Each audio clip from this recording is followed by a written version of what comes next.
हात धुन्छौ र साबुन पानीले धुन्छु नि कति बेला धुन्छौ र छिनछिनमै धुन्छु नि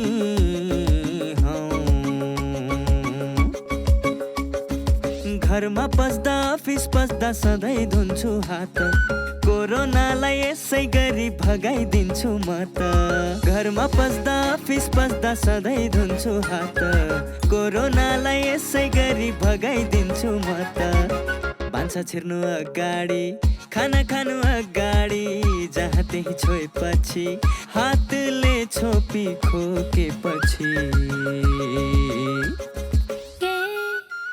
हात धुन्छौ र साबुन पानीले धुन्छु नि कति बेला धुन्छौ र छिनछिनमै धुन्छु नि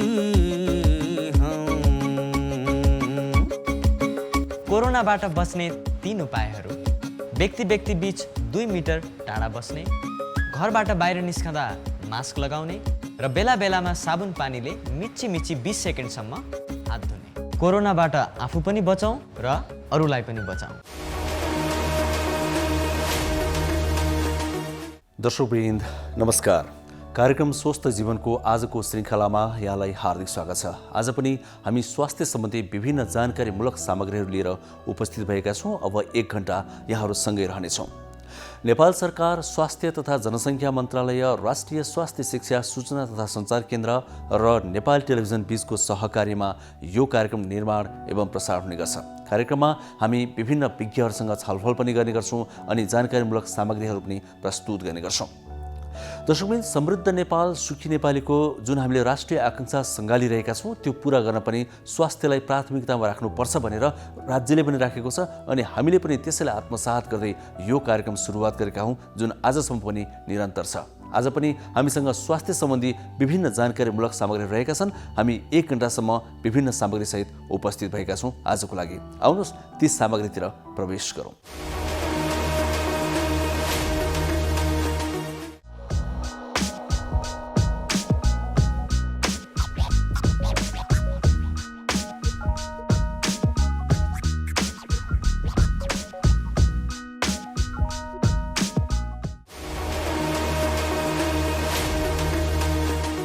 दर्शकवृन्द, कोरोना भाइरसको महामारी फैलिएसँगै यस विरुद्धको भ्याक्सिन लगाउने काम पनि सुरुवात त भएको छ संसारभरिका धेरैवटा देशहरूमा। तर यतिखेर कोरोना भाइरसको अर्को खालको सङ्क्रमण पनि बढ्दै गएको छ भनेर विज्ञहरूले भन्दै आएका छन् र तथ्याङ्कहरूले यो देखाइ पनि रहेका छन्। जस्तै हाम्रो छिमेकी मित्र राष्ट्र भारतकै कुरा गर्ने हो भने पनि त्यहाँ कोरोना भाइरसका सङ्क्रमितहरू धेरै बढ्न थालेका छन् र यो भाइरस पहिलाको भन्दा अलिकति केही फरक छ पनि भन्ने गरिएको छ। यतिसम्म कि यो नयाँ खालको भाइरसलाई खोप लगाएका व्यक्तिहरूले पनि सामना गर्नुपर्नेछ, अर्थात् खोपले पनि काम गर्दैन कि भन्ने पनि अनुमान भएकोले अनुसन्धान गरिराखेको छ। त्यसैले नेपालमा पनि सतर्कता अपनाउने क्रममा सीमा नाकामा कडाइ गर्ने काम सुरुवात गरिएको छ। यस विषयमा हामी एउटा विशेष रिपोर्ट आज प्रस्तुत गर्नेछौँ। दर्शकवृन्द, आज हामीले कार्यक्रममा समेट्ने अर्को विषय रहेको छ लेजर थेरापी। यो शल्यक्रिया नगरिकन अर्थात् कुनै जटिल खालको उपचार पद्धति नअपनाइकन सामान्य हिसाबले नै 400 भन्दा बढी रोगहरूको उपचार गर्न सकिने पद्धति हो भनेर विज्ञहरूले भन्दै आएका छन्। त्यसो भए त्यो लेजर थेरापी भनेको के हो, त्यसले हाम्रा कुन रोगहरूमा काम गर्छ, अर्थात् हामीले निको बनाउन सक्छौँ यो पद्धति अपनाएर शल्यक्रिया बिना नै, यो विषयमा आज हामी एउटा संवाद गर्दैछौँ। हामीसँग यस विषयका विज्ञ हुनुहुन्छ। उहाँसँगको संवाद पछि हामी अन्य सामग्रीतिर प्रवेश गर्नेछौँ। जस्तै हामीले पछिल्लो समयमा कार्यक्रममा समेटिरहेका विभिन्न विज्ञहरूका सुझावमा आधारित सामाजिक सन्देशहरूलाई पनि आज प्रस्तुत गर्नेछौँ अनि हाम्रो जीवनशैली कस्तो हुनुपर्छ भनेर जुन विज्ञहरूले हामीलाई बताउँदै आउनुभएको छ, हाम्रो खानपान, हाम्रो दैनिकी शारीरिक अभ्यास के कसरी हुनुपर्छ भनेर त्यसलाई पनि आज जोड्दैछौँ। अर्थात् हाम्रो सेगमेन्ट मेरो जीवनशैलीलाई पनि आज निरन्तरता दिनेछौँ। यसरी हामी 1 घण्टासम्म फरक विषय र फरक सामग्रीहरू प्रस्तुत गर्नेछौँ स्वास्थ्यसँग सम्बन्धित रहेर। आउनुहोस् सुरुवातमा भने कोरोना भाइरस सम्बन्धी यो विशेष रिपोर्ट एकैचोटि हेरौँ।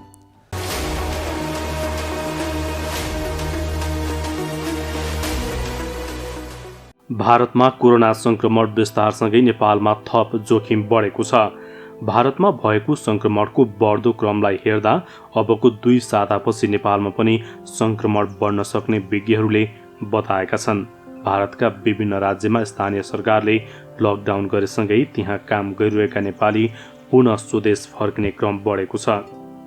समयमै सीमा कडाई तथा क्वारेन्टिन व्यवस्थापन नगरे पहिलेको जस्तो भयावह अवस्था आउन सक्ने जनस्वास्थ्य विज्ञहरूले बताएका छन्। सरकारले सङ्क्रमण रोक्न सीमा जाँचमा कडाई गरेको छ। भारतबाट आउने 14 नाकामा हेल्थ डेस्क सक्रिय बनाइएको छ।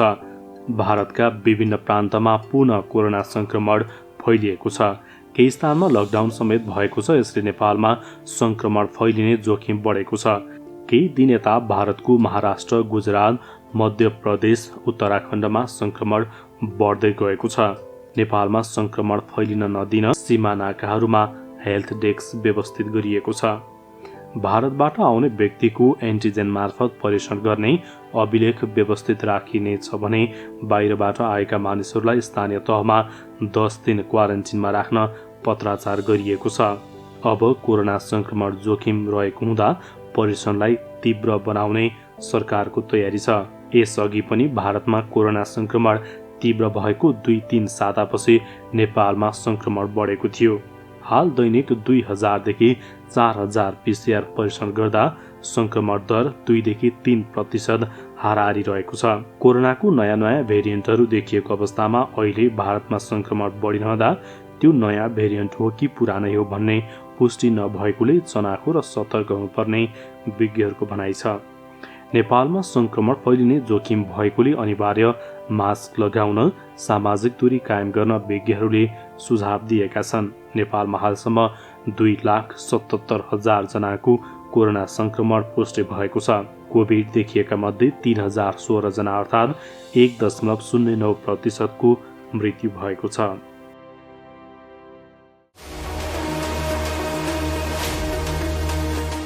कोरोना भाइरस महामारीको अवस्थामा सुरक्षित गर्भावस्था।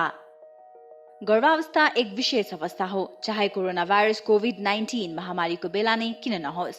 विपद वा सामान्य अवस्था जे भए तापनि गर्भवती तथा उनको गर्भमा रहेको बच्चालाई विशेष हेरचाह र स्याहार चाहिन्छ। गर्भवतीमा पनि कोरोना भाइरसको संक्रमण हुन सक्छ। त्यसैले कोभिड-19 का लक्षणका साथै गर्भावस्थामा देखिन सक्ने खतराका लक्षणहरूबारे जानकारी राखौं।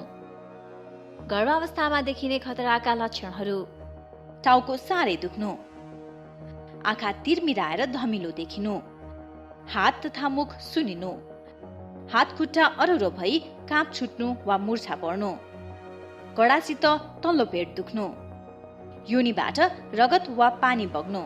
यी मध्ये कुनै पनि खतराका लक्षणहरू देखा पर्ने बित्तिकै तुरुन्तै नजिकैको स्वास्थ्य संस्थामा जाँच्न लैजानु पर्दछ। नियमित गर्भवती जाँच तथा खतराका लक्षणको समयमै पहिचान गरी गर्भावस्थालाई सुरक्षित बनाऊ। कोभिड-19 सम्बन्धी कुनै पनि जिज्ञासा वा परामर्श चाहिएमा पैसा नलाग्ने कल सेन्टर 1115 वा 1133 मा सम्पर्क गरौँ।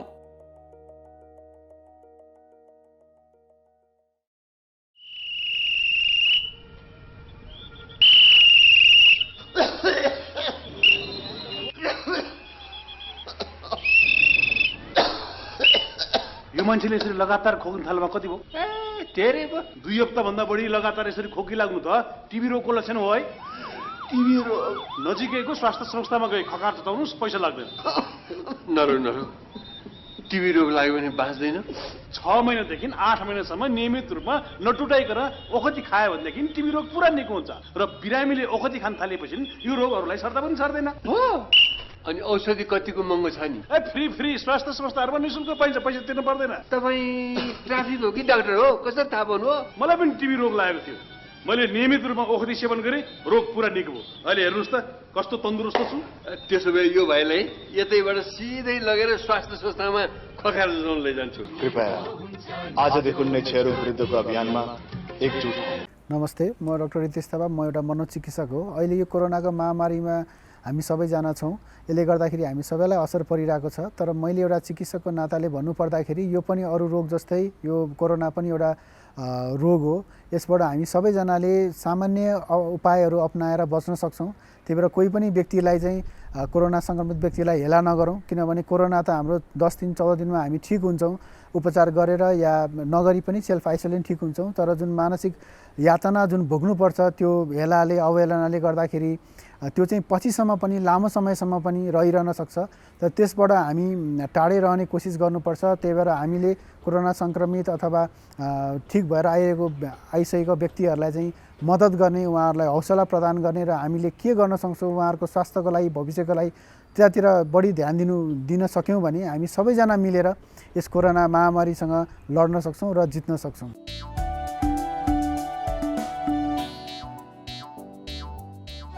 नमस्ते दाजु भाउजू। नमस्कार। कताबाट अस्पतालमा? कसलाई के भयो र? त्यस्तो केही होइन भाइ, यिनको र मेरो सामान्य स्वास्थ्य जाँच गर्न आएको। ल, केही नहुँदा पनि स्वास्थ्य परीक्षण गर्नुपर्छ र? पैसाको नाश मात्र। त्यसो भनेर कहाँ हुन्छ र भाइ? समय समयमा स्वास्थ्य जाँच गरायो भने आफ्नो स्वास्थ्यको अवस्थाबारे थाहा हुन्छ। यसरी नियमित रूपमा स्वास्थ्य जाँच गराउँदा कुनै रोग लागेको छ भने सुरुवाती अवस्थामा नै रोग पत्ता लाग्छ अनि समयमै उपचार गर्न सजिलो हुन्छ नि। सही भन्नुभयो दाइ। मैले पनि आफ्नो र परिवारको नियमित स्वास्थ्य जाँच गराएको भए आज मेरो श्रीमतीको यो हालत हुने थिएन र पैसा पनि जोगिन्थ्यो। म त मेरो र मेरो परिवारको स्वास्थ्य प्रति सजग छु। तपाईँ पनि अबदेखि नियमित रूपमा स्वास्थ्य परीक्षण गराउनुहोस् है। राष्ट्रिय स्वास्थ्य शिक्षा सूचना तथा सञ्चार केन्द्र।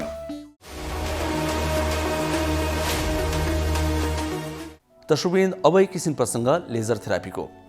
जब समाज आधुनिक युगमा प्रवेश गर्दै गयो, अगाडि बढ्दै गयो, तब धेरै खालका रोगहरू पनि थपिँदै गए, नयाँ नयाँ रोगहरू देखिँदै गए अनि मानिसले, विज्ञहरूले यस विरुद्धमा नयाँ नयाँ प्रविधियुक्त उपचार पद्धति पनि निर्माण गर्दै गए, आविष्कार गर्दै गए। त्यही क्रममा एउटा उपचार पद्धति पछिल्लो समयमा आविष्कार गरेका छन् जसको नाम हो लेजर थेरापी। लेजर थेरापीले विभिन्न जटिल रोगहरूको उपचार पनि शल्यक्रिया बिना नै, अपरेसन बिना नै गर्न सकिन्छ भनेर विज्ञहरूले ठोकुवा गर्दै आएका छन्। यसले 400 भन्दा बढी रोगहरूमा काम गर्छ यो पद्धतिले भनेर पनि भन्दै आएका छन्। खास यो के हो त? यो पद्धति भनेको कस्तो हो? यसले कसरी काम गर्छ कि गर्दैन? यो कहाँ कहाँ पाइन्छ? यो विषयमा हामीले विस्तृत जानकारी दिनका लागि एकजना विज्ञसँग संवाद गरेका छौँ। अबको संवाद एकैछिन हामी प्रस्तुत गर्दैछौँ।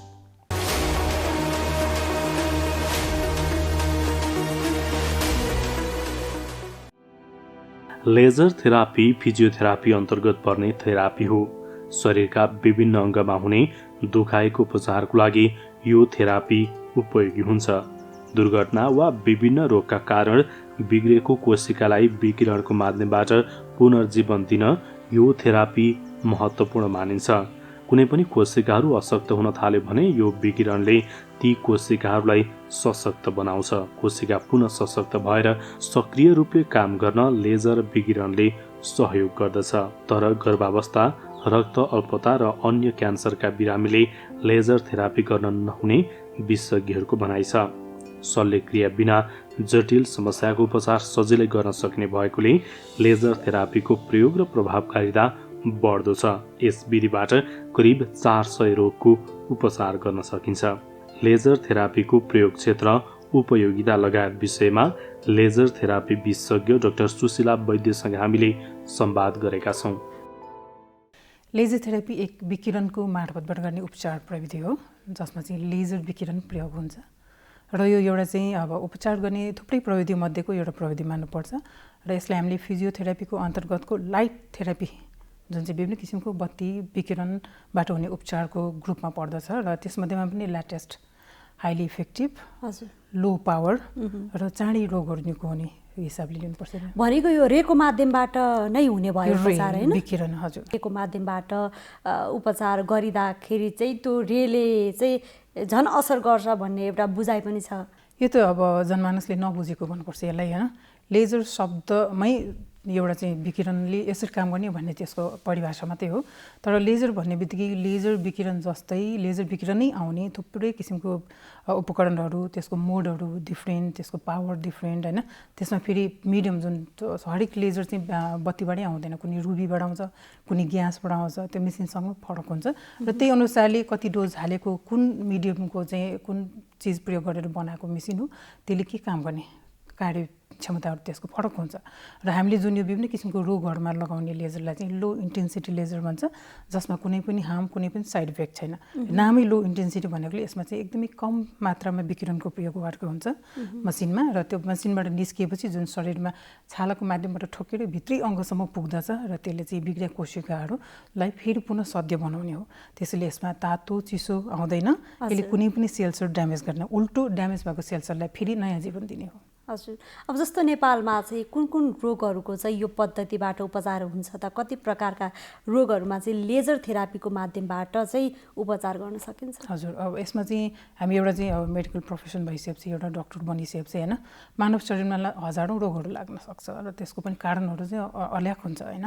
त्यसमध्येमा चाहिँ विभिन्न किसिमका यस्ता रोगहरू जुन चाहिँ अरू थोरै औषधि खाएर कतिपय सर्जरी गरेर निको नहुने रोगको लागि चाहिँ एउटा विकल्पको रूपमा यो बनेको छ होइन। यसमा चाहिँ हाम्रो प्रयोगात्मक रूपले गर्दाखेरि र थ्योरिटिकली हाम्रो किताबमा हेर्दाखेरि मानव शरीरमा लाग्ने हजारौँ रोगमध्ये 400 विभिन्न किसिमका रोगहरू जुन चाहिँ टाउको रौँदेखि लिएर खुट्टाको नङसम्मका विभिन्न किसिमका अङ्गको विभिन्न किसिमका भिन्नै भिन्नै रोगहरूलाई चाहिँ यसले चाहिँ निको गर्न मद्दत गर्छ भनेर चाहिँ लेखिएको छ। र नभन्दै नेपालमा अहिले हालसम्म मैले 19 वर्ष भयो यसको प्र्याक्टिस गरेको र झन्डै 25-30 हजार व्यक्तिहरू निको भइसकेको छु। र त्यसमा सबभन्दा बढी नेपालमा भनेको चाहिँ अन्त उपचार गरेर निको नभइसकेपछि काँजौँ गरेर सबै ठाउँमा भ्याएर पैसा सकाएर हरेस खाएर निराश भएर घरमा बसिरहेहरूले कताबाट बुझेर आउनुहुन्छ कि यहाँ गएर निको हुन्छ कि भनेर चाहिँ आशा लिएर एउटा चाहिँ होप जागेर होइन। र कहिलेकाहीँ निको भए व्यक्तिले चाहिँ म पनि तपाईँ जस्तै बिरामी निको हो भनेर भनिदिनु हुँदो रहेछ। र त्यस कारण चाहिँ अहिले चाहिँ सबभन्दा बढी चाहिँ मेरुदण्डमा ढाडमा हाम्रो चाहिँ नसा च्यापेकाहरू जुन चाहिँ PIBD भन्छौँ, कसैको गर्दनमा, कसैको माथिल्लो ढाडमा, कसैको तल्लो ढाडमा हुन्छ, धेरै जस्तो लो ब्याक पेन भएर आउनेहरू र खुट्टाहरू झमझम गर्ने, खुट्टा लुलु हुने, हात लुलु हुने, पोल्ने, रातभर सुत्न नसक्ने, सिधा उभिन नसक्ने, रातभर सुत्न नसक्ने, बस्नै नसक्ने, हिँड्नै नसक्ने विभिन्न किसिमका त्यसको चाहिँ लक्षणहरू हुन्छन्। ती भएका व्यक्तिहरूले चाहिँ अब कसैले अर्थोलाई देखाउँछ, कसैले न्युरोलाई देखाउँछ र MRI गरेपछि नसा च्यापेको भेटिन्छ र डायग्नोसिस पछि यसको अहिलेसम्मको उपचार भनेको अपरेसन हो, सर्जरी हो होइन, माइक्रोडिसेक्टोमी भनेर चाहिँ त्यो काट्ने हो जुन डिस्क गइरहेछ।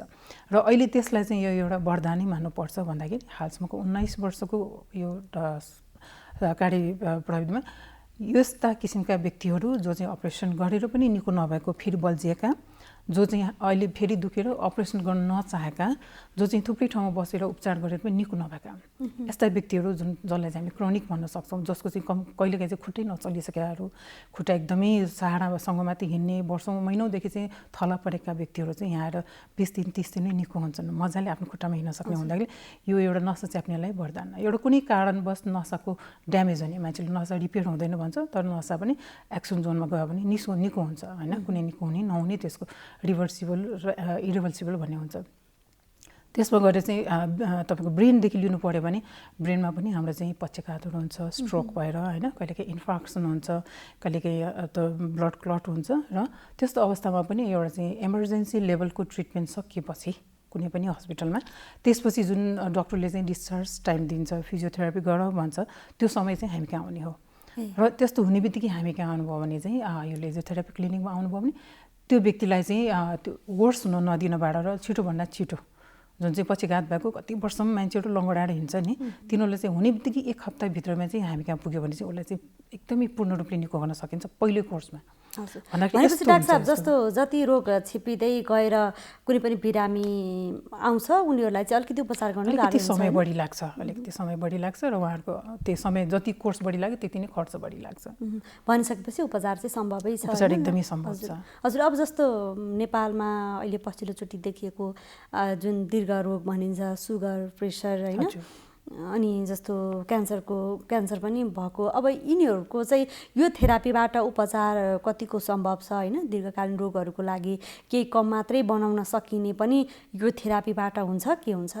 एकदमै हुन्छ र यसमा दीर्घकालीन रोगमा भन्दा कुनै पनि रोग ताजा अवस्थामा गऱ्यो भने भनौँ अब तपाईँ लड्नुभयो, कहीँ चोट लाग्यो, सुन्यो होइन, बाइक एक्सिडेन्ट भनौँ, कहीँ बाटोमा लड्यो, कहीँ ठोक्यो, त्यो अवस्थामा भने चाहिँ गर्ने बित्तिकै 1 हप्ता 10 दिनमै पूर्ण रूपले निको हुन्छ। भने ताजा जुन चाहिँ इन्फ्लामेसन भइरहेको टिस्युहरूमा चाहिँ यसले एन्टी इन्फ्लामेटरी एक्सन गर्छ भन्दाखेरि त्यो टिस्युमा ब्लक हुनु अगाडि त्यहाँबाट ब्लक भएर धेरै लामो अवधिसम्म चाहिँ त्यसले चाहिँ अक्सिजन नपाएर ब्लड सर्कुलेसन नपाएर बिग्रिने क्रम हुनुभन्दा अगाडि चोट लाग्यो, सुन्नेको सट्टै 1 दिनमै घटाएर भोलिपल्टदेखि पुनः त्यहाँ रक्त प्रवाह हुन्छ, रक्त प्रवाह भएपछि त्यसको क्रोनिक असर नै रहँदैन। भन्दा एक्युटमा गर्नु पायो भने यो जस्तो वरदान केही पनि छैन। र क्रोनिक रूपले नै आउने हुनाले क्रोनिकमा हेऱ्यो भने अब क्यान्सर बाहेकमा स्वयं क्यान्सर विशेषज्ञ भएकोले क्यान्सर बाहेकका सम्पूर्ण रोगलाई यो काम लाग्छ। किन क्यान्सरमा किन हुँदैन भन्दाखेरि क्यान्सर एउटा चाहिँ कन्ट्राइन्डिकेसनमा पर्छ होइन। यो लेजरले सबै 400 प्रकारका रोगहरू सबै एजका व्यक्तिहरूलाई गर्नुहुन्छ, तर जो कन्ट्राइन्डिकेसन भन्छ हामीले कुनै पनि उपचार गर्दाखेरि यो चिजमा लाउनु हुँदैन, यो व्यक्तिलाई हुँदैन भन्नेमा चाहिँ एउटा प्रेग्नेन्सी जो बच्चा पेटमा भइरहेछ बच्चा नपाएसम्म गर्नु पाइएन, एउटा चाहिँ एकदमै अशक्त भएर चाहिँ महिनौसम्म थला परेर हेमोग्लोबिन 4-5 छ, हात खुट्टा केही चलाएछन्, बोलिनी छैन, कोमामा छ भने त्यो बेला काम लागेन। एउटा चाहिँ कुनै पनि शरीरको अङ्गमा चाहिँ क्यान्सर भएको छ, क्यान्सर भएर उपचार भइसकेको छ भने क्यान्सर सेल्सको त्यहाँ प्रेजेन्ट हुन्जेलसम्म यो दिनु भएन, किनकि यसले रक्त प्रवाह बढाउँछ र क्यान्सर सेल्स भनेको त्यो हो, उसले रक्त प्रवाह पाउने बित्तिकै जता मनलाई त्यता अनियन्त्रित रूपले वृद्धि हुन्छ भन्दाखेरि क्यान्सर सेल्सलाई यो हुँदैन बिल्कुलले। भन्दाखेरि यस्तो किसिमले यिनीहरूलाई हुँदैन र ब्लड क्यान्सरहरूलाई हुँदैन र क्यान्सर भएको कुनै पनि अङ्गमा लाउनु हुँदैन। तर एउटा अङ्गमा क्यान्सर छ, त्यो निको भइसकेको छ र अर्को कुनै अङ्गमा नयाँ रोग पलायो होइन, नसै च्याप्यो, खुट्टामा हड्डीहरू खियो, घुँडाहरू हड्डी खियो, बाथ रोग लाग्यो, अब स्ट्रोकै भयो भने त्यो अवस्थामा फेरि दिन सकिन्छ भने यस्तो छ। अनि बच्चाहरूमा पनि दिन मिल्छ। अहिले बच्चाहरू कतिपय चाहिँ हामीले चाहिँ ब्रेनहरू जन्मिँदैखेरि चाहिँ एब्नर्मल भएर आउनेहरू हुन्छ नि, सेरेब्रल प्याल्सीहरू, तिनीहरूको हात गोडाहरू लुलो हुन्छ, उठ्न सक्दैन, टाउको उभ्याउन सक्दैन। अहिले त्यस्तो बच्चाको एउटा क्याटेगोरी मैले चाहिँ ट्रायल गरिरहेको छु, एकदमै राम्रो रिजल्ट दिइरहेछ। अब माथि जुन एज चाहिँ अब जस्तो बच्चालाई पनि यो थेरापी गर्न मिल्यो, बालबालिकालाई भनौँ न भन्नुभयो, बुढाबुढी चाहिँ अब कति एजसम्मको लागि यो थेरापी चाहिँ गर्न सक्यो त? यसमा एज बार छैन। जुन पनि व्यक्तिलाई चाहिँ कुनै पनि चिजले छोइरहेछ न, ऊ चाहिँ असाध्यै पेन भएर चाहिँ उसलाई रातिको निन्द्रा गायब होइन, बिचरा 24 घण्टा आया गरिरहेछन्, उसलाई लेजर विकिरणले यस्तो रूपले चाहिँ उसलाई चाहिँ रिलिभ गर्छ कि एटलिस्ट त्यो गरेर त्यो 2-3 कोर्स गरेपछि 1-2 वर्षसम्म त्यो व्यक्तिलाई दुखाइ आउँदैन र आफ्नो आवश्यक दैनिक कार्यहरू गर्न, टोयलेट जाने होइन, बस्ने उभिने त्यति गर्न चाहिँ सक्षम हुन्छ भने त्यो कुनै पनि एजलाई किन नगर्ने। तर त्यो अवस्थामा पनि अघि भने जस्तै क्यान्सर भएको अति एकदमै कमजोरी अवस्थामा त्यस्तो बेलामा चाहिँ गर्न मिल्दैन। हजुर, भनेपछि लेजर थेरापी चाहिँ क्यान्सरका बिरामी बाहेक अरूलाई गर्न सक्दैन, प्रेग्नेन्ट अवस्थाका महिलाहरूलाई हुँदैन। हजुर, अब यो दीर्घकालीन रोग भएका जस्तो सुगर प्रेसर भएकाको लागि चाहिँ कस्तो खालको उपचार हुन्छ? एकदमै राम्रो हो। प्रेसर पनि अब विभिन्न कारणले हुन्छ है, त्यसमध्येमा प्रेसर हुनेहरूलाई चाहिँ सबभन्दा बढी चाहिँ कोलेस्ट्रोल बढी हुन्छ नि, त्यो कोलेस्ट्रोल बढ्दाखेरि चाहिँ अब अहिले कोलेस्ट्रोल घटाउने एउटा विभिन्न अर्कै एउटा मेसिन आएको छ जसले तपाईँको चाहिँ धमनीमा जम्मा भइरहेको कोलेस्ट्रोलको त्यसले काट्छ, त्यसले पगाल्छ र अहिले त्यो पनि आएको छ। र अनि हार्टमा चाहिँ अरू प्रब्लमहरू हुन्छ नि, जुन चाहिँ अब हार्टको रेटहरू चेन्ज हुने, हार्टमा ब्लकेजहरू आउने होइन, कोलेस्ट्रोलले गर्दा नै हो। र त्यसमध्येमा पनि हाइपरटेन्सन र डायबेटिक होइन, मधुमेह पनि छ, ब्लड प्रेसर पनि छ भने त्यस्ता व्यक्तिहरूको दुइटै रोगले गरेर त्यही धमनीहरू बिग्रिँदै जान्छ र लास्टमा आएर चाहिँ तपाईँको मुटुमा जाने आफ्नै चाहिँ कोरोनरी आर्टरीहरू चाहिँ ब्लकेज हुनसक्छ। र त्यस्तो अवस्थामा सुरुमा थोरै ब्लकेज देखियो होइन, अब एन्जियोग्राम गरेर चाहिँ अहिले सर्जरी गर्नु परेको छैन, स्टेन्ट पनि हाल्नुपर्ने अवस्था छैन, 20-30% ब्लक छ, तपाईँको चाहिँ राम्रो छैन, पम्प गराएको छैन भने त्यो अवस्थामा हाम्रो चाहिँ लेजर विकिरणले चाहिँ मुटुको सर्फेसको माथिबाट दिँदाखेरि हाम्रो मुटुमा त्यो हुने सर्कुलेसन नै बढ्छ र मुटुलाई दिने जुन कोरोनरी आर्टरीबाट दिने चाहिँ सर्कुलेसन पनि वृद्धि गराउँछ र कहीँ सानोतिनो चाहिँ इसिएमा हुनु खोजिएको छ भने त्यो धमनीहरू त्यहाँ आर्टरीहरू पनि खोलेर आर्टरियलहरू खोलेर त्यसले त्यहाँ पनि रक्त सञ्चालन प्रवाह गर्छ। र यस्तै गरिकन चाहिँ अब डायबेटिक भन्दाखेरि तपाईँको किन हुन्छ, विभिन्न कारण छन् होइन, त्यसमा पनि अब डायबिटिस 1 र 2 हुन्छ, जो जन्मजात लिएर आउँछ तिनीहरूलाई इन्सुलिन चाहिन्छ भने जो पछि गएर हुन्छ तिनीहरूको लागि चाहिँ हाम्रो चाहिँ प्यानक्रियाजले काम नगरेर होइन, प्यानक्रियाजले काम नगरेर इन्सुलिन बनाउन नसकेर हुने हो नि त। भन्दाखेरि प्यानक्रियाजमा कुनै पनि कारणले प्यानक्रियाजको असक्षमता भयो भने त्यसमा हामीले चाहिँ लेजर विकिरण प्यानक्रियाजको माथि हालेपछि उसले फेरि इन्सुलिन बनाउने सेल्सहरूलाई चाहिँ एक्टिभेट गर्छ र त्यो सेल्स एक्टिभेट भएपछि पुनः उसले आफैले इन्सुलिन बनाउन सक्यो भने तपाईँलाई चाहिँ सुगरको औषधि कम मात्रामा खाए पनि कन्ट्रोलमा आउने अथवा सुरुमा गऱ्यो भने खानै नपर्ने अवस्थामा पनि हुन्छ यो। हजुर हजुर, डाक्टर साहब जस्तो अहिले युवामा देखिने समस्या होइन, विशेष गरी महिलामा जुन थाइरोइडको समस्या हुन्छ होइन, हर्मोन गडबडीको समस्याले गर्दा इभन सुगरसम्म हुन्छ त्यो कारणले भनेर हजुरहरूले नि भनिरहनु भएको छ होइन, महिनावारीको गडबडी, यस्ता रोगहरूलाई पनि यो थेरापीबाट निको बनाउन सकिन्छ के छ? अब कुनै पनि अङ्गमा त्यो अङ्गमा हुने चाहिँ जुन फङ्सनलाई चाहिँ डिस्टर्ब गर्ने भनेको त्यो अङ्गको कोशिकाहरूले काम गरेन होइन, जुन कोशिकाले त्यो टिस्यु बनाएको छ अङ्गको टिस्यु त्यसमा काम गरेन भने यो सेल्सको लेभलदेखि हुने हो।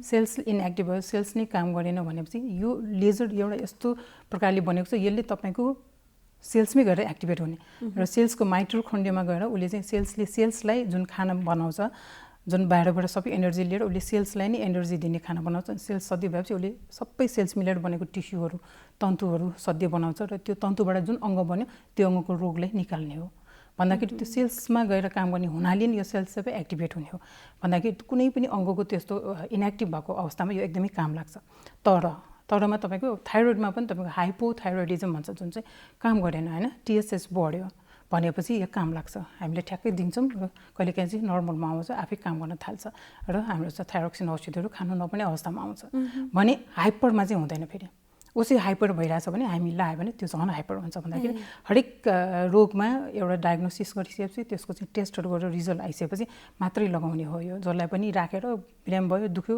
राख्यो त्यो होइन एउटा चाहिँ पर्टिकुलर पोइन्टमा पर्टिकुलर डोज मिलाएर दिनुपर्छ त्यो नगरिकन यसको चाहिँ काम राम्रो हुँदैन र इफेक्टिभ हुँदैन हजुर डोज मिलाउन सक्यो भनेदेखि चाहिँ थाइरोइड जस्तो रोगहरू पनि पूर्ण रूपमा अब अलिअलि त अरू औषधिहरू हजुर नपुगेको अवस्थामा बढी भएको अवस्थामा होइन नपुगेको अवस्थामा मात्रै गर्न सक्नु भयो होइन अब यो कति समयसम्म लाग्छ यो थेरापी जुन एउटा रोगको लागि कति समयसम्म फलोअपमा हुनुपर्छ कति समयसम्म औषधिको सेवन गर्नुपर्छ त अब यस्तो छ यो अब मुटुसँग सम्बन्धित कसैले गर्न चाह्यो भने उसले मुटुसँग सम्बन्धित डक्टरलाई चाहिँ कन्सल्टमा राख्नु पर्यो उहाँले दिएको दबाई पनि खानु पर्यो होइन रेगुलर रूपमा ब्लड टेस्टहरू उहाँले गर्नुभए अनुसार अनि तपाईँको चाहिँ यो सबै ECG सबै हेरेर होइन कहीँ पनि केही छैन भने त्यो रिपोर्ट अगाडि जान्छ मलाई सबै रिपोर्ट हेरेपछि नि मुटुको लागि यो जुन तपाईँको आर्थरोस्क्लेरोसिस भएको ठाउँमा तमलीहरूमा चाहिँ बोसो जम्यो भने कोलेस्ट्रोलको लागि चाहिँ हामीले त्यो लगाउने हो त्यस्तो अवस्थामा औषधि सँगसँगै मेरो थेरापी जान्छ र डक्टरले चाहिँ रिपिट टेस्ट गर्दाखेरि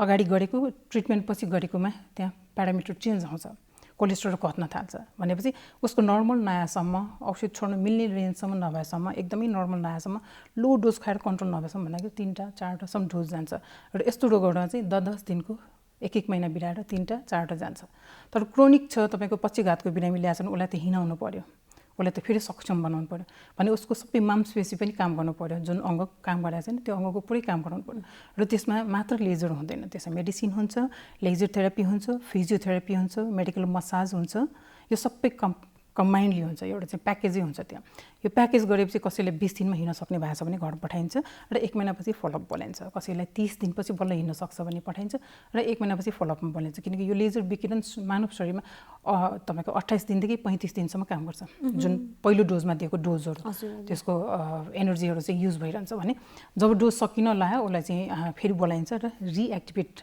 डोज भनेर दिइन्छ भन्दाखेरि यसरी यो क्रोनिक डोजहरू डिजिजहरूमा चाहिँ 5 वटासम्म जाने हो हामी 3 महिनासम्म महिनामै जाने हो र चौथो 6 महिनामा 3 महिनामा जान मिल्छ अथवा उसको एउटा चाहिँ लेभलसम्म हामीले चाहिँ अब रोक्न मिल्छ 1 वर्षसम्म नभएसम्म गर्ने हो त्यसपछि वर्षको एकचोटि गर्ने हो र अब हार्ट जुनी नसाको दुखाइसम्म नि पनि यसरी नै 5 वटा जाने र धेरै जसोको दोस्रो तेस्रोमा आउनै नपर्ने गरी दुखाइ कम हुन्छ क्या आउँदैन बेपत्ता हुन्छ बिरामहरू भनिसकेपछि फोन गरेर सोध्दाखेरि निको भयो किन आउने दुखेपछि आउँला भन्छ हामीले फेरि दुख्छ तपाईँको उमेर अनुसार बिग्रिने क्रम बढी नै रह्यो हुन्छ होइन हड्डी खिने क्रम बढी नै रह्यो हुन्छ तपाईँको पोस्चर अनुसार नसाहरू च्याप्ने क्रम बढी नै रह्यो हुन्छ यो त विकिरणको माध्यमले यति हिल भयो अब पुरै हिल गर्नलाई फेरि गर्नुपर्छ भन्दाखेरि धेरै व्यक्तिहरू चाहिँ मान्नुहुन्न र फेरि दुख्यो भने आउनुहुन्छ तर मैले पहिले भनिसकेको छु तपाईँको यति महिनामा दुख्न सक्छ भनेर र यस्तो पनि छ र पछि त्यसमै छोड्यो भने त त्यसले समस्या पनि ल्याउला नि त त्यस्तो होइन अब एकदमै आफूलाई केही पनि प्रब्लमै छैन कोही चाहिँ अब हातै नचलेको व्यक्ति आएको छ कहिले म आफै छक्क पर्छ कि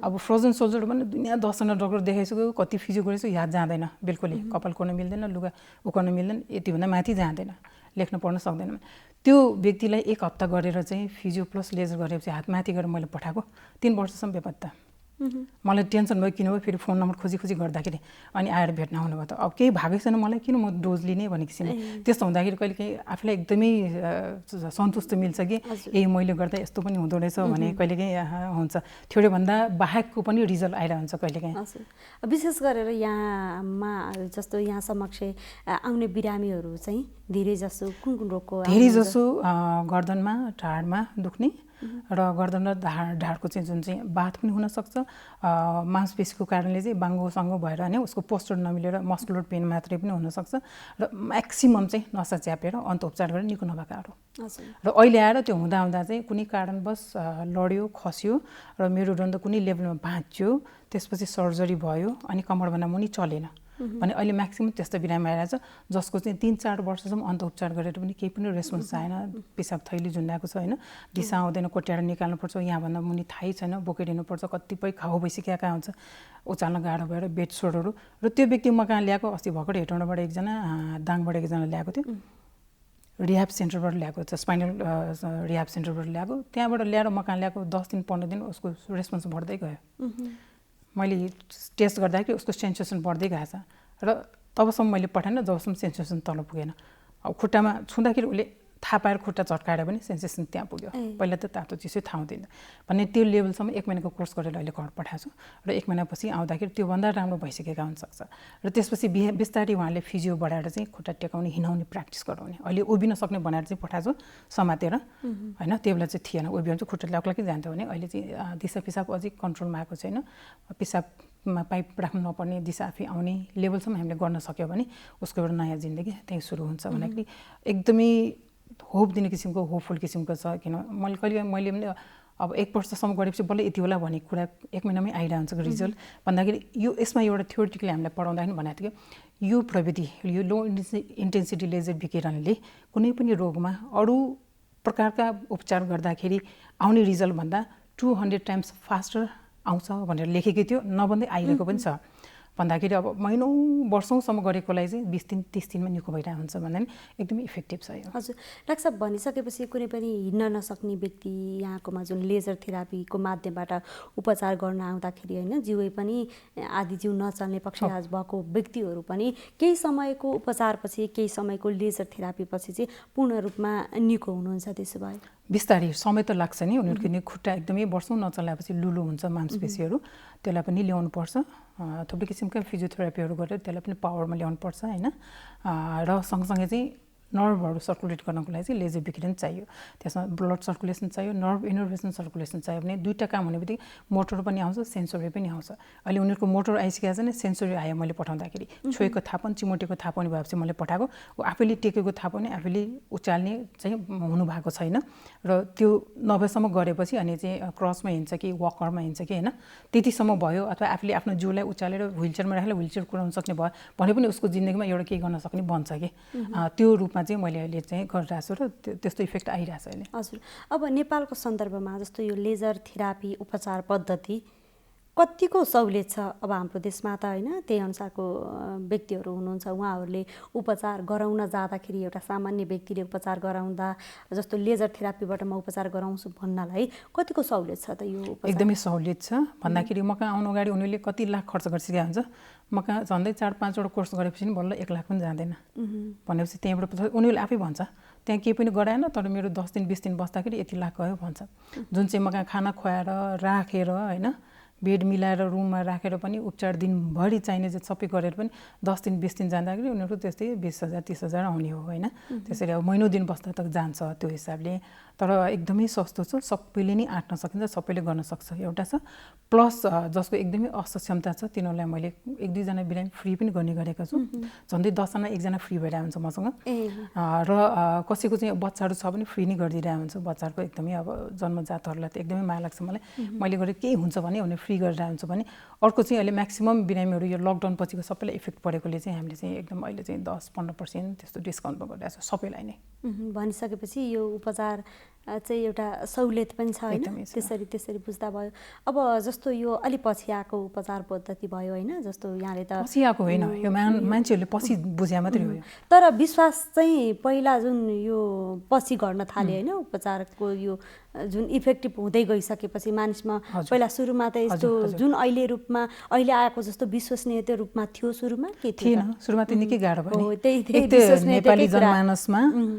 त्यसमाथि पनि अब मैले एक्लै पढेर आएको विदेशमै र यहाँ ल्याएर बिरामीहरूलाई चाहिँ यसले हुन्छ निको गर्छ भनेर बिरामी तान्नु निकै नै गाह्रो भयो र त्यस्ता बिरामीहरूलाई मैले फोकस गरेँ जुन चाहिँ कहीँबाट पनि निको भएको थिएन। त्यसमध्येमा एउटा चाहिँ ढाडमा नसा च्यापेर अपरेसन भइसकेको र अपरेसन हुनु अगाडि चाहिँ हिँड्न सक्ने तर दुख्ने मात्रै, अपरेसनपछि कमरमा पनि चलेन उसको। 9 महिनासम्म कमरमा भन्दा मुनि नचले व्यक्तिलाई मैले गरेर 10 दिनमा हिँडाएको छु र एकजनाको चाहिँ खुट्टा काट्नुपर्ने थियो होइन, डायबेटिक अल्सर भनौँ, अनि खुट्टा काट्नु पनि खुट्टा काट्न नमानिकन बसिरहेको बिरामी वीर हस्पिटल नै सबै प्रोफेसरले बोलाएर मैले मिसिनै त्यहीँ लगेर उसलाई चाहिँ उहाँले ड्रेसिङ गर्ने मैले लेजर गर्ने गर्दा त्यो खुट्टा नकाटिकन बचाएको छु भनेको सुरुमा त्यस्ता एक दुईवटा इक्जाम्पल भइसकेपछि अनि मैले कान्तिपुरमा एउटा आर्टिकल लेखेको छु त्यसपछि धेरैलाई थाहा भएको र पनि अहिले हामी मेडिकल फिल्डमा पढ्ने डक्टरहरूले चाहिँ यो मेडिकल सब्जेक्ट पढ्दा पढाइँदैन कि विषय फिजियोथेरापी पढ्नेलाई हल्का टच हुन्छ थ्योरी प्र्याक्टिकल छैन किनकि मेसिन सबै ठाउँमा छैन हुनाले डक्टर्सहरूलाई नि यसबारेमा ज्ञान छैन कि यसबाट कति इफेक्टिभ हुन्छ यो केमा लाउन मिल्छ यसमा साइड इफेक्ट छ कि छैन केलाई साइड इफेक्ट छ भने हाम्रो यो मेडिकल टिममा नि यसको आइडिया छैन भन्दाखेरि पढ्नै भएको छैन त्यसैले मलाई चाहिँ आफ्नै कलिग्सहरूलाई पनि यसबारेमा जानकारी दिनु यसले हार्म गर्दैन बिरामी पठाइदिनुहोस् भन्ने रिक्वेस्ट गर्न यति गाह्रो भएर सुरुको 2-3 वर्ष त निकै नै गाह्रो भएर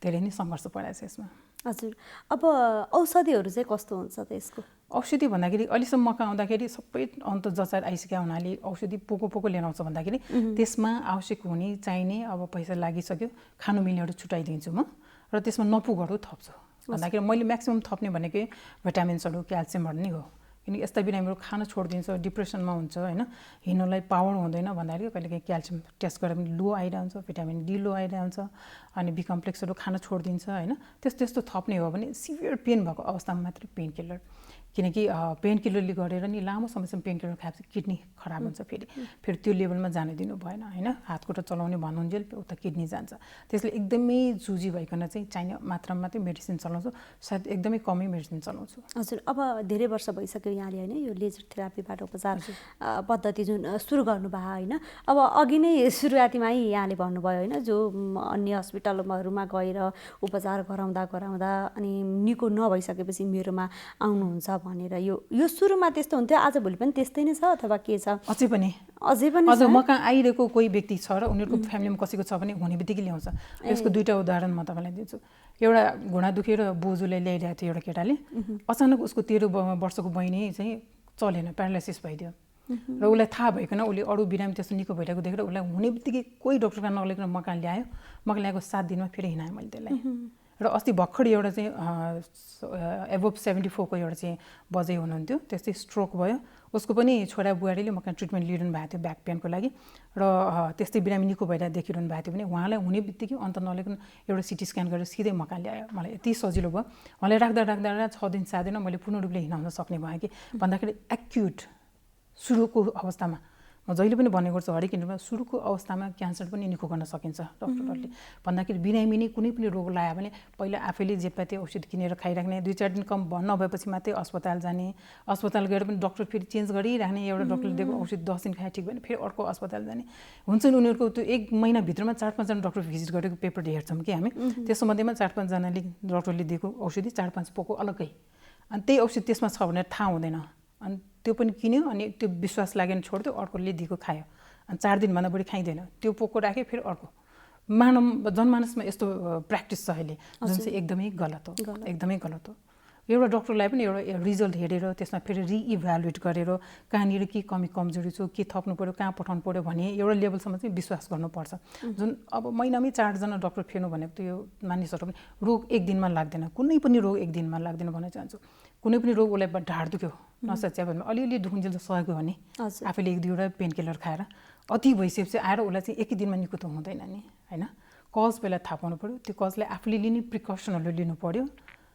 रेस्टमा बस्नु पर्यो पोस्चर मिलाउनु पर्यो अनि डक्टरले भने मान्नु पर्यो त्यो आफूले चाहिँ केही पनि गर्नु नचाहे आफू चाहिँ जहाँ पनि दौडिरहने र औषधि भनेको यो उपचार पद्धतिमा एउटा अनुशासनमा पनि बस्न पर्यो होइन एक्ज्याक्टली एकदमै म त सुरुमै भन्छु म कहाँ उपचार गर्दैन मैले भने एक दिन मैले जे हुन्छ त्यो त गर्नुपर्छ भन्ने मान्छेहरू अहिलेसम्म आजभन्दा अगाडि 18 वर्ष अगाडि एउटा भर्खर 18 इयर्सको केटा बच्चा आएको थियो ढाड एकदम त्यो बेला मेडिकेयरमा काम गर्ने हुनै नसक्ने ब्याक पेन भयो अनि त्यो मेरो स्टाफले ल्याएर मलाई चाहिँ मेरो भान्जा हो भनेर ल्याइदियो र त्यो बच्चा अहिलेसम्म पर्फेक्ट छ ठुलो बिजनेस गरेर थुप्रो कमाइसकेको छ तर वर्षमा एकचोटि मलाई नाकमुख देखाउनु है भनेर आइडिया हुन्छ हो र त्यही बिचमा अलिक कहिले काहीँ चाहिँ बाइक लिएर कता कुद्यो होइन अरू अफ रोडहरू कुद्यो भने दुख्यो भने आउँछ फेरि सडकको 10 दिन गर्छ जान्छ न हिज फिट एन्ड फाइन सर्जरी गर्नु पर्ने छैन भन्ने रिजल्ट यस्तो हो यसमा विश्वास गर्नुपर्छ प्रिकसनमा बस्नुपर्छ अब मैले चाहिँ मसल्सहरू विक छ भने त्यसलाई चाहिँ एक्सर्साइज सिकाएर पठाउँछु त्यो भने रेगुलर गर्नुपर्छ जसले गर्छ तिनीहरू फलोअपमा त्यति चाँडै आउनु पर्दैन डक्टर साहबले सिकाएर पठाएको 15 वर्षपछि गरिरहेको छु भनेर भन्नेहरू चाहिँ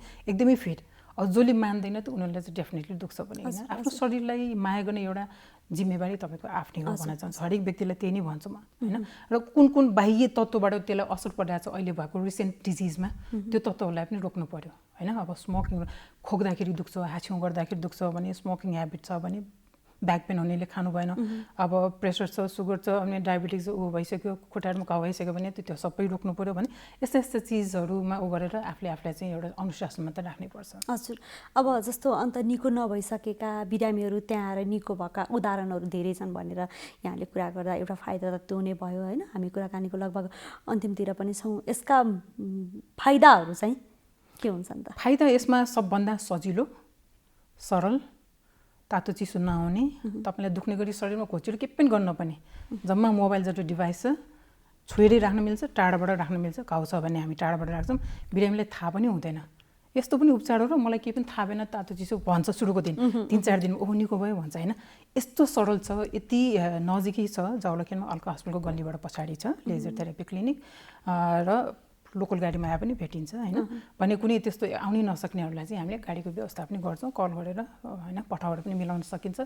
मेरो आफ्नै ड्राइभर पनि जान्छ कहिले कहिले एयरपोर्टसम्म लिन जान्छ, त्यहाँबाट गर्छ। बेड रेडी गरेर एयरपोर्टमा ऊ रेडी हुन्छ, उताबाट प्लेनबाट पेसेन्ट छाड्ने बित्तिकै लिएर आउने काम पनि मेरो आफ्नै गाडी पनि जान्छ कहिले काहीँ। भन्दाखेरि एकदमै सरल छ, एनी टाइम मलाई भेट्न सकिन्छ। बिहान 10 बजीदेखि 5 बजीसम्म म स्ट्यान्ड बाई हुन्छु त्यहाँ। हुन त 3 बजेपछि क्यान्सर हस्पिटल जान्छु, तर अलमोस्ट त्यहाँ पेसेन्ट छैन र अपरेसन छैन भने यतै हुन्छु म। भन्दाखेरि बिरामीले मलाई अलग अपोइन्टमेन्ट लिनु नपर्ने, आफ्नो फुर्सदको समयमा आफूले अन्त देखाएको सबै लिएर मगाएर 1 घन्टा 2 घन्टा लगाएर त्यो हेर्नु परे तापनि मसँग त्यो समय छ। जबसम्म मलाई आफैलाई डायग्नोसिस सही लागेको छैन तबसम्म म सुरु गर्दिनँ, र जबसम्म पेसेन्टले मैले भने मान्छु भन्दैन तबसम्म सुरु गर्दिनँ। भन्दाखेरि यसरी जानुपर्छ र काउन्सिलिङ एकदमै टाइम लाग्छ होइन। पेसेन्ट पार्टीलाई काउन्सिलिङ गर्नुपर्छ, पेसेन्टलाई काउन्सिलिङ गर्नुपर्छ, र यो सबै किसिमको एउटा हुनाले अहिले पेसेन्टको लागि त एकदमै राम्रो हो, एकदमै बढ्दा नै सोचे पनि हुन्छ। भन्दाखेरि सस्तो, सरल, सजिलो, पेनलेस, साइड इफेक्ट बिना, फाइदै फाइदा भएको एउटा नयाँ प्रविधि हो लेजर थेरापी क्लिनिक। हस्, यहाँसम्म आएर आफ्नो कुराहरू राखिदिनु भयो, त्यसको लागि यहाँलाई धेरै धेरै धन्यवाद। Thank you so much. तपाईँले बोलाइदिनु भयो र जति भने पनि जनमानसमा पुग्न गाह्रो भएकोले पटक पटक यहाँ आउँदा मलाई खुसी लाग्छ कि यस एक माध्यमबाट फेरि कतिले जान्छ, तिनीहरूलाई फाइदा हुन्छ, फेरि फाइदा हुनेले फेरि अरूलाई भन्छ होइन। त्यसको लागि चाहिँ यसबाट सबैलाई चाहिँ लाभान्वित होस् भन्न चाहन्छु। अब अहिले यो कोरोना महामारीको बेलामा सबैभन्दा महत्त्वपूर्ण कुरा भनेको मास्क हो सुरक्षाको लागि। त्यसैले मास्कको बारेमा चाहिँ थाहा पाउनु एकदमै जरुरी छ। अहिले धेरैले मास्कको प्रयोग गरिरहनु भएको छ, तर जतिले प्रयोग गरिरहनु भएको छ उहाँहरूले पनि यो राम्रो तरिकासँग प्रयोग नगरिरहेको अवस्था छ। त्यसैले मैले अहिले मास्कको बारेमा यो कसरी यसलाई सही तरिकाले प्रयोग गर्ने भन्ने बारेमा यहाँहरूलाई म केही कुराहरू बताउन चाहन्छु। मास्क मोटामोटी रूपमा हामीले 3 प्रकारका अहिले देखिराखेका छौँ। पहिलो प्रकार भनेको यो N95 मास्क छ। यो N95 मास्क भनेको यस्तो प्रकारको छ। यो N95 मास्कमा पनि 2 प्रकारको छ। एउटा यस्तो भल्भ भएको छ, यहाँ यस्तो भल्भ छ यसमा, र अर्को थरीमा चाहिँ भल्भ छैन। त्यसैले यो N95 मास्कमा भल्भ भएको र भल्भ नभएको गरी 2 प्रकारको छ। र अर्को यो सर्जिकल मास्क छ। यो सर्जिकल मास्क सबैभन्दा धेरै प्रयोग भइरहेको यो सर्जिकल मास्क हो, र तेस्रो चाहिँ कपडाले बनाएको, घरमै कपडाले बनाएको मास्क छ। अब यो मास्क लगाउँदाखेरि हामीले के कुरा थाहा पाउनुपर्छ भने अब यसलाई राम्रोसँग नाक र मुख छोपिने गरी लगाउनुपर्छ। यसरी राम्रोसँग नाक र मुख छोपिने गरी मास्क लगाउनुपर्छ, र मास्क लगाउँदाखेरि यो भागमा समाउनुपर्छ। यो भागमा मास्कमा समाउनु हुँदैन कि यो कानमा अड्काउने भागमा समाएर अनि यसलाई यस प्रकारले लगाउनुपर्छ। टप्प हुने गरी नाक, गाला, तलको चिउडो कतैबाट पनि हावाभित्र बाहिर नआउने गरी यो लगाउनुपर्छ। र अहिले फुकाल्दाखेरि पनि यो पछाडिपट्टि कानको पछाडि फुकालेर यसरी फुकाल्नुपर्छ। र मास्क लगाउँदाखेरि र फुकाल्दाखेरि हात चाहिँ धुनुपर्छ। यो जरुरी छ कि हातले चाहिँ मास्कलाई छुन हुँदैन। यो पहिलो कुरो हो। दोस्रो कुरो, अब यो मास्क अब कहिलेसम्म लगाइरहने, यो आज लगाउने भोलि पर्सि कहिलेसम्म लगाउन मिल्छ भन्दाखेरि यो N95 मास्क बलियो छ, यसलाई तपाईँले पुनः प्रयोग गर्न सक्नुहुन्छ। यो महँगो पनि छ। यो स्वास्थ्य कर्मीहरूले प्रयोग गर्नुहोस् भनेर हामीले धेरै जस्तो जोड दिइराखेका छौँ। यसलाई चाहिँ लगाइसकेपछि घरमा गएर एकचोटि पखालेर साबुन पानीमा पखालेर घाममा सुकाइदिँदाखेरि हुन्छ। भने यो सर्जिकल मास्क जुन चाहिँ धेरै आम नागरिकहरूले प्रयोग गरिरहनु भएको छ यसलाई दोहोऱ्याएर प्रयोग गर्न हुँदैन। यो डिस्पोजेबल हुन्छ, एकचोटि लगाएपछि यसलाई फाल्नुपर्छ। तर अब केही कारणले गर्दा यसलाई दोहोऱ्याएर फेरि प्रयोग गर्नु पर्यो भने यसलाई धुन हुँदैन, धोएपछि यो बिग्रन्छ। यसलाई घाममा सुकाइदिनु भयो, राम्रोसँग घामको किरणमा सुकाइदिनु भयो भने त्यो फेरि यसलाई प्रयोग गर्न सकिन्छ। कम्तीमा यसलाई 1 घन्टादेखि 2 घन्टा चाहिँ घाममा सुकाउनुपर्छ।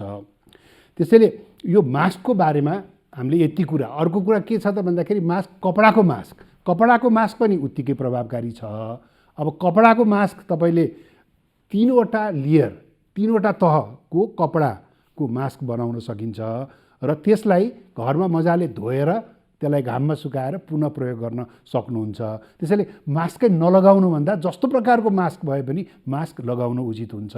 र अहिले कोरोना भाइरसबाट बच्ने सबैभन्दा महत्त्वपूर्ण हतियार भनेको मास्क नै हो। त्यस कारणले यो मास्कलाई चाहिँ सही तरिकाले लगाउनुहोस् भन्ने मैले अनुरोध गर्न चाहन्छु।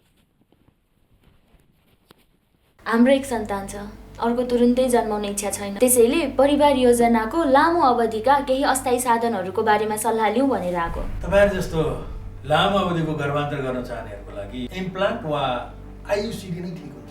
अनि यो इम्प्लान्ट आयुसिडी कहाँ कसरी प्रयोग गरिन्छ, कति समय काम गर्छ होला? इम्प्लान्ट चाहिँ महिलाहरूको पाखुराको छाला मुनि राख्ने हो र यो एक पटक राखेपछि 5 वर्षसम्म गर्भ रहँदैन। अनि आयुसिडी नि? आयुसिडी चाहिँ महिलाहरूको पाठेघरमा राखिन्छ र यो एक पटक राखेपछि 12 वर्षसम्म गर्भ रहँदैन। बीचमै सन्तानको रहर भयो भने? यदि तपाईँहरूलाई बिचैमा सन्तानको रहर भएमा यी दुवै साधनहरूलाई झिक्न पनि सकिन्छ। अनि यी दुवै अस्थायी साधनहरू कतिको सुरक्षित छन् त? सुरक्षित र प्रभावकारी छन्। तपाईँहरूले केही डर मान्नु पर्दैन। पहिला तपाईँहरूले सल्लाह गर्नुहोस्, त्यसपछि सेवाको लागि त हामी जहिले आउनुहुन्छ तयार छौँ। नमस्ते, म डाक्टर विजेश राज घिमिरे, क्यान्सर रोग विशेषज्ञ। म यहाँहरूलाई आज हाम्रो क्यान्सर र कोभिडको बारेमा केही भन्न गइरहेको छु। यहाँहरूलाई थाहै छ हामी यो क्यान्सर बिरामीहरूमा हाम्रो रोगसँग लड्ने क्षमताहरू अलिक कम भएको हुनाले यो हाम्रो कोभिड या यो रोग चाहिँ उहाँहरूलाई केही गरी भइहाल्यो भने चाहिँ अलिकति जटिल रूपमा जान सक्ने र ज्यान पनि जान सक्ने किसिमबाट अगाडि बढ्न सक्ने भएको हुनाले हामीले चाहिँ क्यान्सर रोगको बिरामीहरूलाई चाहिँ यसबाट बच्नलाई यसबाट सावधानी अपनाउन चाहिँ एकदमै धेरै नै जरुरी छ। त्यसैले गर्दाखेरि म यहाँहरू सबैलाई, अरूहरूले त सबैले गर्नु नै पर्छ, तर यहाँ क्यान्सर रोगीहरूले चाहिँ र क्यान्सरबाट उपचार गराइरहेका या क्यान्सर लागेर निको भइसकेका बिरामीहरूले चाहिँ यसमा एकदमै नै धेरै याद गर्नुहोला। अर्को कुरा चाहिँ के छ भनेदेखि हामीले अब क्यान्सरको लागि भनेर उपचार गर्नै पर्ने बिरामीहरू जसको लागि चाहिँ हाम्रो अलिक मतलब निको पार्न सकिने खालका रोगीहरू चाहिँ क्यान्सरको उपचारमा आउनलाई एकदम जरुरी छ। कोरोनाकै बिचमा पनि हामीले उपचार दिइरहेका छौँ र यसमा चाहिँ कि यहाँहरू आत्तिनु पर्दैन। हामीले सबै हाम्रो आफ्नो प्रिकसनहरू लिएर उपचार गरि नै रहेका छौँ। तर पनि अब धेरै बिरामीहरू चाहिँ यहाँ के भन्छ क्यान्सरको अब उपचार सकिसकेर जेनरल फलोअपमा या कुनै जरुरी नभइकन पनि हस्पिटल कहिलेकाहीँ फाटाफुट्टा आउने गर्नु भएको छ।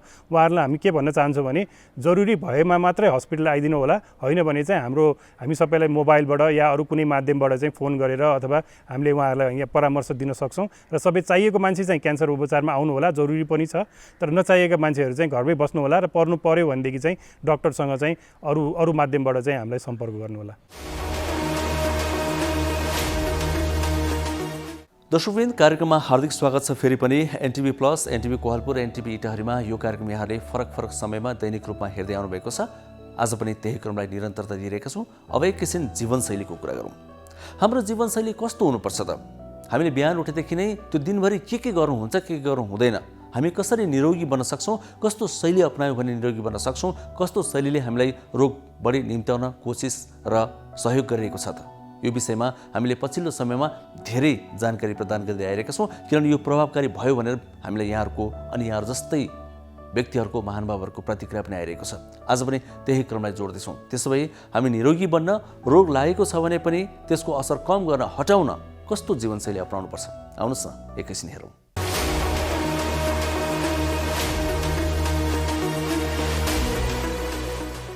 नमस्कार, म डाक्टर प्रेमराज वैद्य, मुटु रोग शल्य चिकित्सक। मुटुलाई स्वस्थ राख्नको लागि हामीले पहिलो कुरो चाहिँ जीवनशैली चाहिँ एकदम हामीले चाहिँ पश्चिमी जीवनशैलीलाई छोडेर हाम्रो पुर्खौली जीवनशैली नै अपनाउनु जरुरी छ। सबभन्दा बिहान उठेर हामीले पूजा गरेर मात्रै हामी जीवनको सुरुवात गर्छौँ हाम्रो पुर्खाहरूले भने हामीले चाहिँ यो बिर्सिँदै गइरहेछौँ। यो चाहिँ हामीले गर्नै पर्छ। बिहान 10 मिनट मात्रै ध्यान गर्नुभयो भने 24 घण्टा चाहिँ हाम्रो मनस्थिति एकदम ठिक ठाउँमा आउँछ र ब्लड प्रेसरहरू बढ्न दिँदैन। त्यसकारण जीवनशैलीमा दैनिक कम्तीमा आधी घण्टा हिँड्नै पर्छ र दैनिक चाहिँ हामीले गर्नै पर्ने चिजमा एउटा पानीको मात्रा एकदम कम पिउनाले पनि एकदम खराब हुन्छ भने एकदम धेरै पिउनाले पनि खराब हुन्छ। तर यो गर्मी ठाउँमा चाहिँ त्यो ठाउँको अनुसारले पानी धेरै पनि पिउनु पर्ने हुन्छ।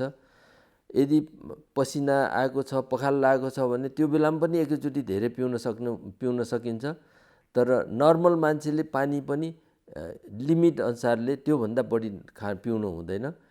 र हामीले खानेकुरामा हरेक दिन फलफुल र सागपातको सेवन गर्नै पर्छ। मासु बरु हप्ताको एकचोटि, महिनाको एकचोटि खान सकिन्छ। यो जीवनशैली अपनाउन सक्यौँ भने हाम्रो जीवन चाहिँ एकदम आयु लम्बिँदै जान्छ। र हामीले चाहिँ कमसेकम वर्षको एकचोटि मुटुको जाँच गर्नु चाहिँ एकदम जरुरी छ। हामीले समयमै हामीले जाँच गरेर पत्ता लगायौँ भने समयमै त्यसलाई उपचार गर्न सक्छौँ। तर मुटुको रोगमा चाहिँ कहीँ पनि नदुख्ने भएकोले गर्दाखेरि अलिकति साधारण लक्षण मात्रै आउँदाखेरि पनि समयमै हामीले डाक्टरको सल्लाह लियौँ भने मात्रै समयमा उपचार गर्न सक्छौँ।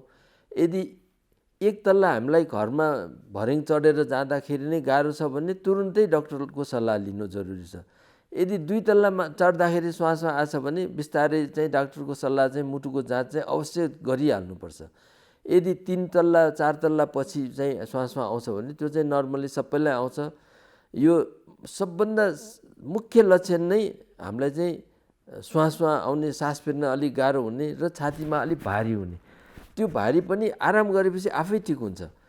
यदि यो सानो-तिनो लक्षण मात्रै देखियो भने एकचोटि मुटुको जाँच चाहिँ अवश्य गर्नुपर्छ। अब मुटुको चाहिँ जाँच गाउँ घरमा चाहिँ अझै पुगि नसकेकोले गर्दाखेरि ठुलो अस्पतालहरूमै गएर एकचोटि मुटुको इसिजी 30 वर्ष नआएको मान्छेले एकपल्ट गर्नै पर्छ मात्रै अनि हामीले समयमा रोग पत्ता लगाउन सकिन्छ। भने यो कोलेस्ट्रोल जुन चाहिँ कोलेस्ट्रोल बढेर मुटुको धमनीहरू अवरोध भएर हृदयघात हुन्छ। यो कोलेस्ट्रोल बढ्ने चिज कम खानु पर्यो र यो खाइसकेको छ भने यसलाई खर्च गर्नलाई हामीले व्यायामै गर्नुपर्छ। र यो कोलेस्ट्रोल चाहिँ र सुगर चाहिँ रगतमा नजाँचिकन बाहिरबाट कुनै मेसिनले अरू जाँचेर पनि थाहा हुँदैन। त्यसकारण रगतमै जाँच गर्नुपर्छ र रगतमा जाँच गरेपछि मात्रै कोलेस्ट्रोल यदि बढी छ भने त्यसलाई नियन्त्रण गर्नको लागि पहिला खानपानमै कन्ट्रोल गर्ने, खानपानले मात्रै पुगेन भने औषधि सेवन नै नियमित गर्नुपर्छ। यदि मुटुको धमनीको अवरोध भइसकेको छ भने यो कोलेस्ट्रोल घटाउने औषधि एउटाले मात्रै त्यो अवरोधलाई घटाउन सक्छ। त्यसकारण चाहिँ मानिसहरूले कोलेस्ट्रोल अब नर्मल आयो, कोलेस्ट्रोलको औषधि बन्द गर्न सकिन्छ भनेर भन्छन्। यो चाहिँ बन्द नगर्नु सबभन्दा राम्रो। कोलेस्ट्रोल घटाउने औषधिले मुटुको धमनीको अवरोध पनि घटाउँछ। त्यसकारण चाहिँ कोलेस्ट्रोल नर्मल आउँदैमा औषधि बन्द नगर्नु होला।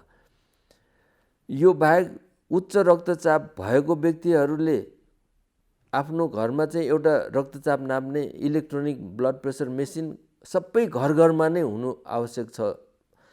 यो उच्च रक्तचाप भएको मानिसहरूले कुनै बेलामा एकदम रक्तचाप घटेको बेलामा औषधि सेवन नगर्न पनि सकिन्छ। तर मेसिन घरमा छ भने मात्रै, मेसिन आफूसँग छैन भने चाहिँ डाक्टरको सल्लाह अनुसारले मात्रै रोक्न सकिन्छ।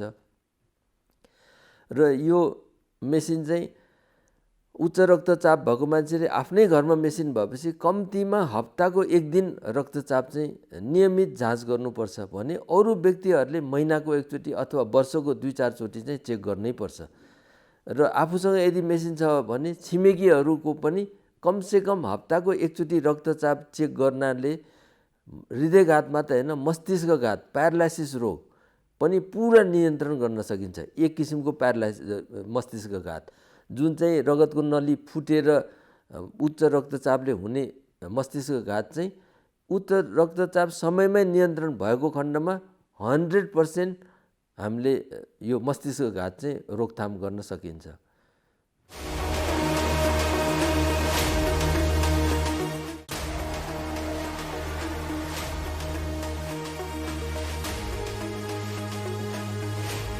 कार्यक्रम स्वस्थ जीवन हरेक दिन एनटिभी प्लसबाट बिहान 7 बजेदेखि 8 बजेसम्म र पूर्ण प्रसारण साँझ 5 देखि 6 बजेसम्म, एनटिभी कोहलपुरबाट 1 देखि 2 बजेसम्म र एनटिभी इटहरीबाट दिउँसो 2 देखि 3 बजेसम्म प्रसारण हुने गरेको छ। स्वास्थ्य सम्बन्धी यहाँहरूको कुनै जिज्ञासा वा समस्या भएमा हामी सम्बन्धित विज्ञहरूबाट समाधान खोजी कार्यक्रममा प्रसारण गर्नेछौँ। हामीलाई सम्पर्क गर्ने माध्यमहरू यस प्रकार रहेका छन्। फोन, एसएमएस तथा भाइबरको लागि 98 43 52 93 97, इमेल swasthjivan@ntv.org.np। यस कार्यक्रमको बारेमा आफ्नो सल्लाह सुझाव र प्रतिक्रिया पनि यहाँहरूले यिनै माध्यम मार्फत दिन सक्नुहुनेछ। साथै कार्यक्रममा के कस्ता सामग्री, विषय वा विज्ञहरू समेट्नु पर्ला भन्ने विषयमा पनि सुझाव दिन सक्नुहुन्छ। कार्यक्रम यहाँहरूले सामाजिक सञ्जाल मार्फत पनि हेर्न सक्नुहुनेछ। YouTube Nepal television, mobile application Nepal television, Facebook facebook.com/neptv2041। नमस्कार, म डाक्टर प्रदीप गिमाली नेपाल स्वास्थ्य अनुसन्धान परिषदको कार्यकारी प्रमुख हिसाबले बोल्दैछु। कि अहिलेको महामारीको अवस्थामा कुनै पनि भ्याक्सिन अथवा ड्रगहरू यसको उपचारको लागि अथवा प्रिभेन्सनको लागि चाहिँ फाइनल भएको नभएको अवस्थामा अहिले जुन नेपाल सरकार स्वास्थ्य मन्त्रालयले तयार गरेको छ जनस्वास्थ्यका मापदण्डहरू, त्यसमा मुख्यतः तीनटा कुराहरू छन्। त्यो भनेको एउटा सोसल डिस्टेन्सिङ, भौतिक दूरी, पहिला सामाजिक दूरी भनिन्थ्यो, त्यसपछि गएर मास्कको उचित प्रयोग, विभिन्न खालका मास्कहरू छन्, र त्यसपछि सेनिटाइजर अथवा सेनिटाइजेसन भन्दाखेरि यी तीनटा कुराहरू अनिवार्य रूपमा चाहिँ पब्लिकले पालना गर्नुपर्छ भनिएको छ। यो जनस्वास्थ्यको मापदण्ड हो र त्यो प्रयोग भएन भने चाहिँ यसको कानुनी चाहिँ तपाईँको दायरामा आउनुपर्छ भनिएको छ। र यही क्रममा स्वास्थ्य मन्त्रालयको रिक्वेस्टमा नेपाल स्वास्थ्य अनुसन्धान परिषदले काठमाडौँभित्रका विभिन्न सङ्घ संस्थाहरू, त्यसपछि गएर चाहिँ तपाईँको पब्लिक प्लेसेसहरू अथवा सपिङ मल, होइन, बस स्ट्यान्ड लगायतका ठाउँमा चाहिँ गएर हामीले विभिन्न ठाउँमा चाहिँ अध्ययन गऱ्यौँ काठमाडौँमा एनएचआरसीको लिडरसिपमा। र त्यहाँ हामीले अध्ययन गर्दा के देखियो भने सामाजिक दूरीको अवस्था हेऱ्यौँ, मास्कको चाहिँ प्रयोग कस्तो छ भनेर हेऱ्यौँ, र त्यसै सेनिटाइजेसनको अवस्था कस्तो छ भने त्यसमा के देखेको छ भने जम्मा हामीले चाहिँ लिएका चाहिँ 45 डाटामध्ये होइन 72% चाहिँ तपाईँको मानिसहरूले मास्क लगाउनुहुन्छ भनेको अर्थ 27.समथिङले मास्क लगाएको छैन, 28% भनौँ होइन, मास्क लगाएको छैन। त्यस्तै गरी चाहिँ तपाईँको सेनिटाइजको स्थिति हेर्दाखेरि 60% चाहिँ हात सेनिटाइजेसन गरेको छ हरेकचोटि काममा भन्ने देखिएको छ। र सोसल डिस्टेन्सिङको हामी कुरा गऱ्यौँ, सामाजिक दूरी, भौतिक दूरीको कुरा गऱ्यौँ। भौतिक दूरीको कुरा गर्दाखेरि हामीले भौतिक दूरीको त 2 मिटरको बिचमा हुनुपर्छ भनिएको छ, अवस्थामा जाँदाखेरि चाहिँ त्यो चाहिँ ग्याप राखिएको छ होइन। तर प्रयोग गरेको मान्छे एकदम थोरै देखियो कि तपाईँको चाहिँ गएर 31% मान्छेहरूमा मात्र चाहिँ तपाईँको चाहिँ गएर भौतिक दूरीको उचित प्रयोग गरेको देखियो। र अहिलेको जस्तो महामारीको अवस्थामा मैले यहाँलाई पनि भने prevention is better than cure भन्ने कुरा चाहिँलाई आत्मसात गर्नु चाहिँ जरुरी देखिन्छ। र यसरी चाहिँ तपाईँको चाहिँ गएर हामीले यसलाई पालन नगर्दाखेरि रोगहरू चाहिँ हामीले घरमै बसेर निम्ताएका हुन्छौँ। र हरेकचोटि चाहिँ अब के बुझ्नु पऱ्यो भने हरेक व्यक्तिले मसँग कोही नजिक आउँदैछ भने त्यो मान्छे 2 मिटर बिचमा छ कि छैन, ग्यापमा बस्नुहोस् भन्ने चाहिँ भन्नु पऱ्यो, माइन्ड गर्नु भएन आउनुले पनि। र मास्कको उचित प्रयोग गर्नुपर्छ भनेर सम्झाउनु पऱ्यो, गर्न लगाउनु पऱ्यो, भन्नु पऱ्यो, हरेक व्यक्तिको दायित्व। र सेनिटाइजेसन विषयमा चाहिँ हामी सचेत हुनु पऱ्यो। गर्दाखेरि के भन्नु पर्ने, अर्कोलाई पनि कोरोना लागिसकेको छ, मलाई लाग्न सक्छ भनेर त्यो खालको चाहिँ तपाईँको चाहिँ मापदण्ड फलो गऱ्यो भने हामीलाई कोरोना लाग्ने सम्भावना अत्यन्त न्यून हुन्छ। त्यस कारणले गर्दा यो औषधि भ्याक्सिनको लागि पछि कुद्नु पर्दैन र जनस्वास्थ्यको मापदण्ड फलो गरौँ। र यसमै भलाइ छ, एज अ डाक्टरको नाताले, एज अ रिसर्चरको नाताले, रिसर्चबाट पनि देखिएको छ होइन, तपाईँको चाहिँ तथ्यले पनि भनेको कुरा हो। भन्दाखेरि यहाँहरूलाई यो आग्रह गर्न चाहन्छु नेपाल स्वास्थ्य अनुसन्धान परिषदको तर्फबाट र एउटा व्यक्तिगत डाक्टरको तर्फबाट। धन्यवाद। काकी कता हिँड्नु भएको? रुगा खोकी लागेर सन्चो नभएको धेरै भयो, औषधि लिन हिँडेँ कि म त। हो, म पनि अस्ति बिरामी हुँदा एन्टिबायोटिक औषधि किनेर खाकी थिएँ। मसँग बाँकी छ, त्यही खाँदा भइहाल्छ नि, किन जानु पर्यो र? हिँड्नुहोस्, मसँग औषधि लिएर जानु होला। ल ल जाऊ। कहाँ जाने कुरा हुँदैछ? बहिनीकोमा एन्टिबायोटिक रहेछ त्यही लिन जरा लाकी। कहाँ त्यसरी एन्टिबायोटिक खानुहुन्छ त? स्वास्थ्य कर्मीको सिफारिस बिना मैले छोरीलाई एन्टिबायोटिक औषधि खुवाउँदा रोग बल्झेर छोरीले कति धेरै दुःख पाए। तुरुन्त स्वास्थ्य कर्मी कहाँ गएर जचाएर मात्र औषधि खानुहोस्। तपाईँ यहाँ आएर धेरै राम्रो गर्नुभयो। एन्टिबायोटिक औषधिको दुरुपयोगले बारम्बार रोग बल्झिएर निको हुन गाह्रो हुन्छ र हामी सबैलाई जोखिममा पारेको छ। त्यसैले सधैँ स्वास्थ्य कर्मीको सिफारिसमा मात्र एन्टिबायोटिक औषधि पुरा मात्रामा र पुरा अवधि सेवन गर्ने गरौँ। स्वास्थ्य सम्बन्धी महत्त्वपूर्ण नम्बरहरू। स्वास्थ्य सम्बन्धी कुनै पनि जानकारी र सहयोगका लागि स्वास्थ्य तथा जनसङ्ख्या मन्त्रालयका हटलाइन नम्बरहरू 1115 र 1133 वा मोबाइल नम्बर 985112 55839। एम्बुलेन्स सेवाको लागि 102 र 112। वैदेशिक रोजगारीको क्रममा स्वास्थ्यमा समस्या भएमा अन्य सहयोग वा जानकारी आवश्यक परेमा श्रम रोजगार तथा सामाजिक सुरक्षा मन्त्रालयको हटलाइन नम्बर 1141। शान्ति सुरक्षा र अन्य सहयोगका लागि नेपाल प्रहरीको नम्बर 100। सशस्त्र प्रहरी बलको नम्बर 1114। रगत आवश्यक परेमा ब्लड बैंकको नम्बर 01 42 25 344। दर्शकवृन्द, अब हामीले बिदा माग्ने समय हुने आँटेको छ कार्यक्रमबाट, किनभने 1 घण्टाको समय बित्नै आँट्यो। हामी कार्यक्रमबाट बिदा हुनुभन्दा अगाडि केही जानकारी दिँदैछौँ यहाँहरूलाई।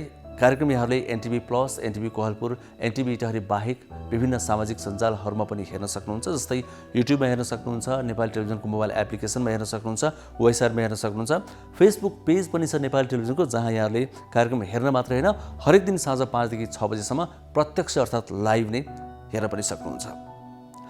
अर्को कुरा, कार्यक्रम कस्तो लाग्छ सल्लाह प्रतिक्रिया सुझाव पनि हामीलाई पठाउँदै गर्नुहोला।